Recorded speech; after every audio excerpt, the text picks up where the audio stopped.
this week's interviewing tip presented by the International Association of Interviewers. I'm Dave Thompson, Manager of Investigations with Wicklander Zalowski, here to present to you this week's tip.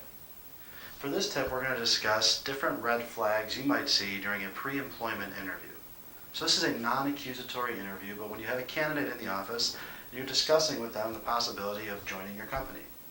We're going to give you some examples of some red flags, whether it be verbal or nonverbal behavior, things to listen to and things to watch during these interviews. Some of the things we might discuss will include anything from your employment history. We'll probably discuss things like driving record or driving history. We'll discuss any history of drug use, drug abuse. We're also going to discuss any kind of criminal history, interaction with law enforcement. We're going to discuss any kind of gambling issues or gambling history. So there's a lot of different areas that we're going to go over in the conversation, if that's all right with you. So during this last clip, you saw the candidate have a behavioral reaction to one of the specific topics during the introduction. When the interviewer discusses drug use, you see the candidate have a behavioral reaction. All of a sudden they look down to their right, which was different than their baseline reaction to all the other topics we discussed. Can you tell me about a time you might have had a conflict with a coworker and how you've handled that? That's a good question. Yeah, I had a conflict with a guy.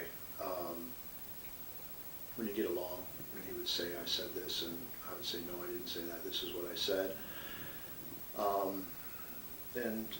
So came to the conclusion that he doesn't remember exactly what I said, so now I deal with him strictly through email.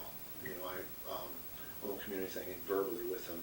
I do everything via email, so that way I have documentation of it. In this last clip, you heard the candidate respond with a very vague answer. Doesn't have a lot of details and really never handled the situation at all. When your candidate is using omission or fabrication as a type of lie, you have some things to be concerned about. It might cause you as the interviewer to ask some more probing questions to get more details about the situation. Wayne, in the last year, how many days do you think you've been late to work? I'm usually on time.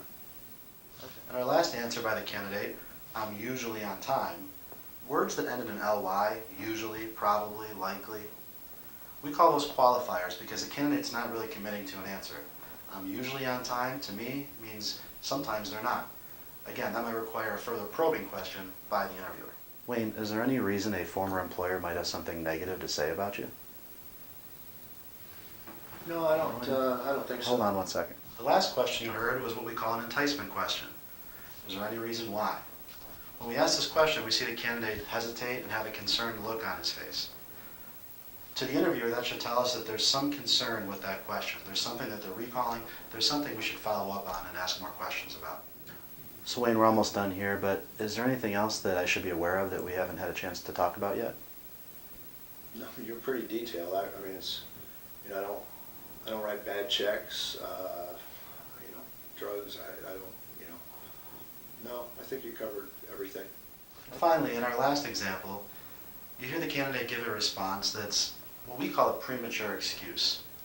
The candidate brings up bad checks or drug use or criminal history, things that we haven't necessarily asked them about yet.